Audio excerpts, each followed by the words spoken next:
Ni kwa nini tezi dume inawapata wanaume wenye umri mkubwa kuanzia miaka 40 na kuendelea? Sababu kuu ni moja tu.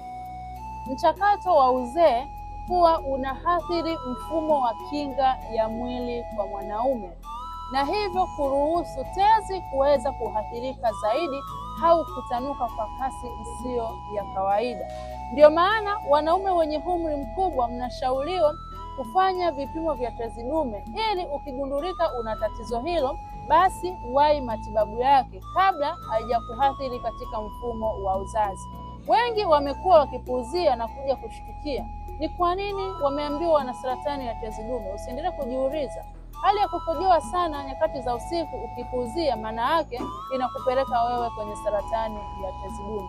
Kupitia full program ya siku 30 mpaka siku 90 imeweza kuwasaidia wanaume wengi sana kuondokana na athari zote za tezi dume. Unatamani kuipata? Hakikisha unanitafuta leo ili programu hii iweze kuandaliwa vizuri kwa ajili yako na iweze kukusaidia kuondokana na tatizo hilo.